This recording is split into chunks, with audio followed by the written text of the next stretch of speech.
अब आपका next topic है, जो टेक्निक है वो है प्रॉफिटेबिलिटी इंडेक्स पीआई। इसको हम क्या कहते हैं, benefit cost ratio. It is similar to NPV approach. ठीक है, वैसी ही है जैसे आपने एनपीवी में किया, सेम वर्किंग आपको करनी है। डिफरेंस कहाँ पे आएगा, PI approach measures the present value of return पर rupees invested. It is observed in shortcoming of the NPV that being an absolute measure, it is not a reliable method to evaluate projects requiring different initial investment. सही बात है। आप अब जिस दो project हैं, ठीक है, म्यूचुअली एक्सक्लूसिव, उनका इनिशियल इन्वेस्टमेंट ही डिफरेंट है, तो उनके लिए एनपीवी निकाल के डिसीजन लेना और उनको कंपेयर करना हमारे लिए थोड़ा दिक्कत का काम है, राइट। तो इसका सॉल्यूशन हमारा प्रॉफिटेबिलिटी इंडेक्स निकालता है। इसमें आप क्या करोगे, जैसे हमने उसमें क्या किया था, हमने present value of cash inflows निकाले थे, फिर हमने उससे क्या माइनस करा था, जो हमारा इनिशियल इन्वेस्टमेंट है। इसमें आप डिवाइड करोगे, बस सिंपल, आपको रेशियो कैलकुलेट करना है। आप क्या करो, डिवाइड करो present value of cash inflow by present value of cash outflow, same, ठीक है। This method is also known as benefit cost ratio method because numerator measures benefit and denominator measures the cost.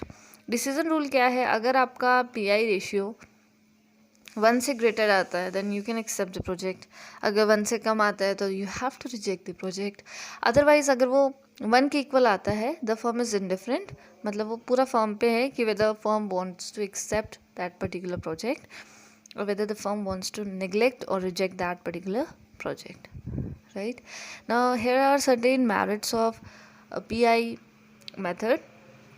The first one is that PI considers the time value of money as well as all cash flows generated by the project. ये तो same है, जितना भी, एक तो time value मतलब R का factor consider होगा, दूसरी चीज़ क्या होगा आपका कि जितना वो कैश फ्लो दे रहा है प्रोजेक्ट वो सारा कंसिडर किया जाएगा, right.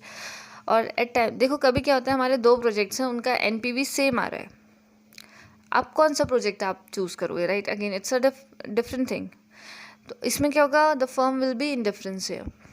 Now PI will help, ठीक है, to find out which project is better. तो आप इसमें क्या करो, एनपीवी अगर सिमिलर भी आ रहा है तो उसका पीआई रेशियो कैलकुलेट करो, जिसका पीआई रेशियो हायर होगा, profitability index, choose that particular project. And it is consistent with the share holders wealth maximization. Means आपने क्या माइंड में रखना है कि शेयर होल्डर्स का जो शेयर है उसका वैल्यू इंक्रीज ही रहे, the value shouldn't be decrease.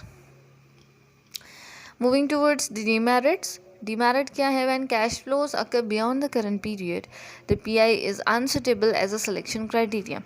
अगर इस पीरियड जितना हमने उसमें कंसिडर कर लिया है उसके अलावा बाद में जब आता है तो उस टाइम पे तो अनसुटेबल है, right. It requires estimation of cash flows with accuracy which is very difficult under ever changing world. True, dynamism है तो आपका accuracy में थोड़ा सा लैग कर सकते हैं. It also requires correct estimation of cost of capital for getting correct result. Cost of capital means you have to calculate a proper appropriate discounted rate. ठीक है, अगर आपका discounted rate गलत होगा then the whole technique will give false answer. When the projects are mutually exclusive and it has different cash outlay, different cash flow patterns or unequal lives, it may not give ambiguous results, right.